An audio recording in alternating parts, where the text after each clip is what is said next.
আসসালামু আলাইকুম everyone, this is Adnan and you're watching Adnan Sabibi. So ভাই লোক, আজকে আমরা যাব পূর্বাচল 300 ফিট। সো এখন আমরা আছি গুলশানে। গুলশান থেকে আমরা সোজা বনানী হয়ে যাব 300 ফিট। আমার সাথে আছে আমার ব্রাদার আসাদ ভাই। সো আমরা দুইজন হচ্ছে গিয়ে আজকে পূর্বাচল 300 ফিট যাবো অ্যান্ড ওইখানে গিয়ে অনেক চিল হবে, অনেক মজা হবে। আর আমাদের সাথেই থাকো আর ভিডিওটা এনজয় করতে থাকো। আর যারা আমার চ্যানেল নতুন আছো তারা আমার চ্যানেলটা সাবস্ক্রাইব করে দিও। আমার ভিডিও ভালো লাগলে লাইক করবা, কমেন্ট করবা। তো এইভাবে আমাদেরকে সাপোর্ট দিয়ে যাও যাতে আমরা ভালো ভালো ব্লগ করতে পারি। মজার বিষয় হচ্ছে আমি ফার্স্ট টাইম 300 ফিট যাচ্ছি, তো এর আগে কখনো যাওয়া হয় নাই। তো চলো যাওয়া যাক আর যেতে যেতে সিনেমাটিক ভিউ দেখা যাক।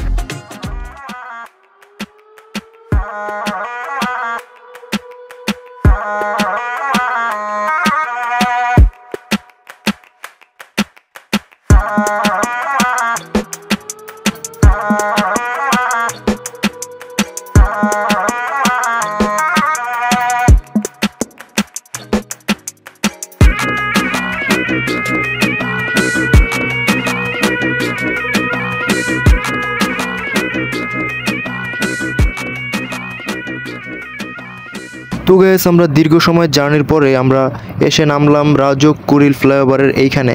সো এইখানে নামার পরে মানে আমাদের যত ক্লান্তি ছিল সব দূর হয়ে গেছে। বিলিভ মি গাইস, এই দিকের যেই highway root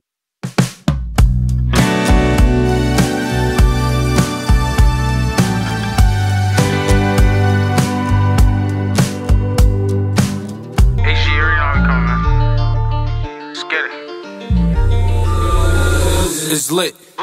Just take a look at the drip. You boys don't get fired in this. Roll a dope, yeah, I'm high as a bitch. Wait, it's lit. Get that little bitch a little tip. Now she wanna suck on the dick. So আমরা এখন আছি কুড়িল ফ্লাইওভারের নিচে। আমরা প্রায় 30 মিনিটের মতো journey করার পরে কুড়িল বিশ্ব রোডে এসে নামছি। তো এখন এখান থেকে আমরা বিআরটিসি বাসে উঠতে হবে। এখান থেকে সরাসরি আমরা 300 ফিট যাব। আর আমি মানে এই জায়গায় নতুন, যার কারণে আসলে আমি চিনি না ভালোভাবে। তো গাইস, লেটস এনজয়।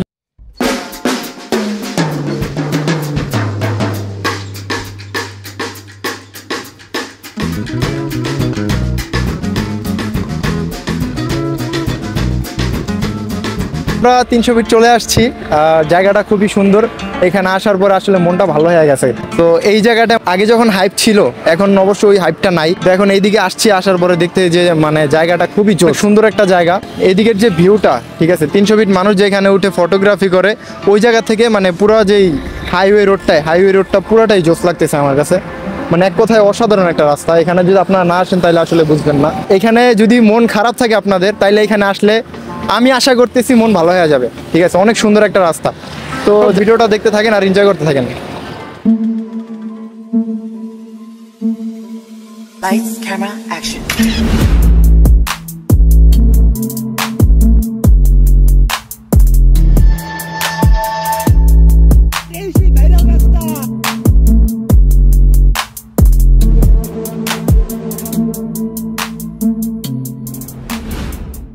পূর্বাচল নতুন শহরের জন্য উন্নয়ন প্রকল্প প্রস্তাব 2005 সালে পাশ হয়েছিল।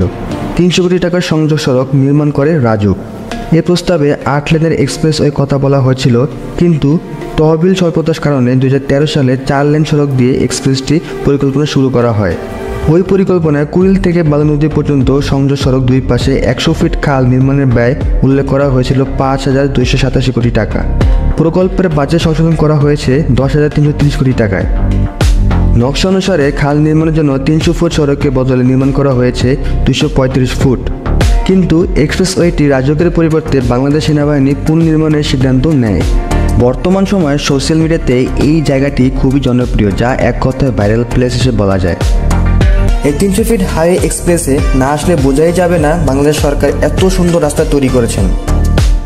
কারণ এই হাইওয়ে রাস্তার ডিজাইন ছিল অন্যরকম একটা ভাইব। অ্যাটলিস্ট আমরা সেই ভাইরাল টানেলের উপরে আসলাম। আর ঠিক এইরকম টানেল টোটাল 5টা তৈরি করা হয়েছে। যত সব আমরা সোশ্যাল মিডিয়াতে ভিডিও এবং পিকচার দেখে থাকি, সব এই টানেলের উপরে বসেই তোলা হয়। বিশেষ করে রাতের ভিউতে খুব সুন্দর ক্যাপচার হয়, কারণ তখন জায়গাটা হয় আলোকিতময়। তো আমরা এখন 300 ফিটের দিকে হেঁটে হেঁটে যাচ্ছি আর কি। আমরা চাইলে অবশ্য গাড়ি দিয়ে যেতে পারতাম, বাট আমরা হেঁটে হেঁটে যাওয়ার একটাই রিজন, সেটা হচ্ছে যে যেই ভিউটা, ঠিক আছে, যে ন্যাচারাল ভিউটা আর যে বাতাস, এটা হচ্ছে খুবই মিস করা লাগছে আমাদের। কি বলেন আসাদ ভাই? রাইট, কিছু বলেন, নাহলে তো আমার ভিডিওটা নষ্ট হয়ে যাবে। এন্টারটেইন পাবে না মানুষ। ভাই আমার কাছে ভালো লাগতেছে দেখতে, যদিও আমি শিখ হালকা, একদিন একটু এলোমেলো, লাইক ঘুম হচ্ছে না রাতে, দ্যাটস ইট, বাট ফাইন, আলহামদুলিল্লাহ ভালো লাগছে। বিয়ের টেনশনে মন খারাপ, লজ্জা হয়েছে। That's not true.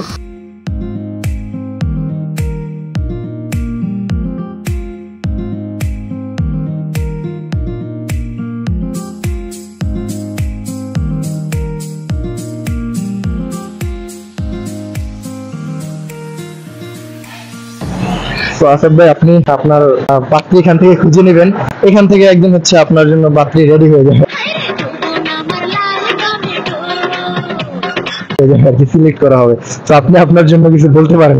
First of all হচ্ছে দিস ইজ জোকস, বলার মতো আর কি বলবো, লাইক যেহেতু আগেও 2-3 বার এসেছি, বাট 320 যখন রানিং ছিল কাজ, তখন আমার নারায়ণগঞ্জে অনেকবার যাওয়া হয়েছিল, তখন আমি এখানে অনেকবার এসেছিলাম, বাট কাজ হওয়ার মানে শেষ হওয়ার পর থেকে 2-3 বার এসেছিলাম, যখন মানুষ দেখতেছিলাম যে এটা ট্রেন্ডিং এ আছে, তো আমিও এসে দেখলাম যে কেমন লাগে। তো দেখার মতো বিষয় হচ্ছে এখানে জাস্ট আপনি বাংলাদেশের মতো একটা দেশে মানে এরকম একটা সুন্দর রোড দেখবেন, এটাই হচ্ছে সবচেয়ে বড় বিষয়। লেটস গো চেক, আমরা চেক ব্যাক।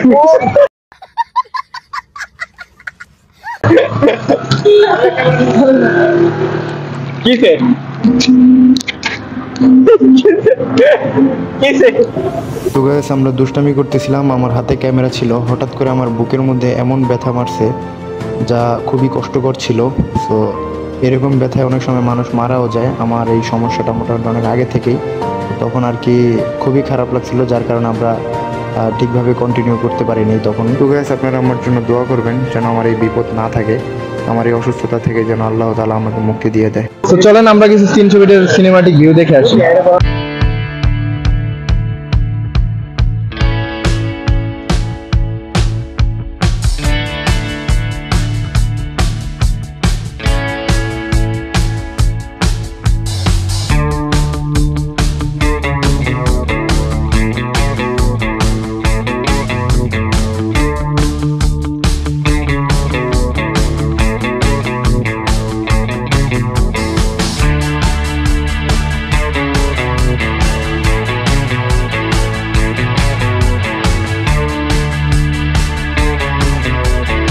আসাদ ভাই আর আমি হচ্ছে 300 ফিট আসছি, বাট 300 ফিট এখনো করা হয়নি, মানে কোনো ঘোরা হয়নি। আমরা ডাইরেক্ট ব্রিজের ফ্লাইওভার থেকে নেমে নাস্তা করতে চলে আসছি। আমরা এরকমই আর কি, আমরা অলরেডি 7-8 বার আমাদের খাওয়া হয়ে গেছে, 2 জন খাদক একসাথে হলে যা হয় আর কি। এখন আমরা এখানে আসছি, ওই যে পিছনে আমাদের আসাদ ভাই আছে, প্রকৃতির ডাকে একটু সাড়া দিতে আসছে আসাদ ভাই। আসাদ ভাই, প্রকৃতির ডাকে সাড়া দেওয়ার পরে পানি নিতেছেন? আমি প্রকৃতির ডাকে সাড়া দেওয়ার পরে আমি এখানে আসছি আপনার সাথে, আপনি যদি এখন আমাকে ফাঁসায় দেন। না, ফাঁসানোর কিছুই নেই, বিষয়টা এরকমই আর কি। আমি কিন্তু হুজুর মানুষ, ঠিক আছে, কোনো মিথ্যা কথা বলি না। চুলের অবস্থা কেন চুল মানে বিষয়টা হচ্ছে এদিক দিয়ে একটু গেছে, এদিক দিয়ে একটু গেছে, মানে আমার কাছে টাকা কম ছিল। আপনার টুপি কোথায়? টুপি বলতে টুপি বাসায় রেখে আসছি, ঠিক আছে, কারণ বাসায় অনেক লোক আছে, আমি যেহেতু মানবতার ফেরিওয়ালা। আমার ব্রাদার, হ্যাঁ, পাত্রী দেখবো? No need, thank you. খুবই লাজুক, ঠিক আছে, লাজুক প্রকৃতির একটা ছেলে, অনেক লজ্জা পাইতেছে। তো ব্যাপার না, আপনারা পাত্রী দেখেন, উনি বিয়ে করবে। যদি 1-2 বাচ্চার মাও হয় তাও সমস্যা নাই, ব্যাপার না, উনি বিয়ে করবে। ঘুম না থাকলে সবই ভালো লাগে নাকি? ঘুম থাকলে আচ্ছা, আসাদ ভাই বলতেছে যে ঘুম না থাকলে সবই ভালো লাগে, ঠিক আছে। অনেকদিন ধরে আর কি তার ঘুম হইতেছে না, অনেকদিন ধরে তার ঘুম হইতেছে না, যার কারণে ঘুম না থাকলে তার ভালো লাগতেছে। তো গাইস, আমরা অনেক সময় ঘোরাঘুরির পরে আমরা ফটোগ্রাফি করলাম, আমি আসাদ ভাই, অনেক ভালো লাগছে, অনেক মজা করেছি এখানে। তো তারপরে আমরা চলে গিয়েছিলাম খাঁটি গরুর দুধের চা খেতে। তো এখানে এসে চা খেলাম, লাড়ু খেলাম, তারপরে আরও অনেক কিছু খেলাম, ঝালমুড়ি খেলাম। তো সব মিলে ভালোই লাগলো, এখানে অনেক ভালো ভালো খাবার আইটেম আছে। আর আপনারা যখন এখানে আসবেন দেখবেন যে কিছু কিছু মহিলারা চাপটি দিয়ে খাসির মাংস দিয়ে বিক্রি করে। সো আপনারা ট্রাই করবেন এগুলো খাওয়ার জন্য, কেননা এগুলো অনেক মজাদার হয়, এগুলো খেতে অনেক মজা।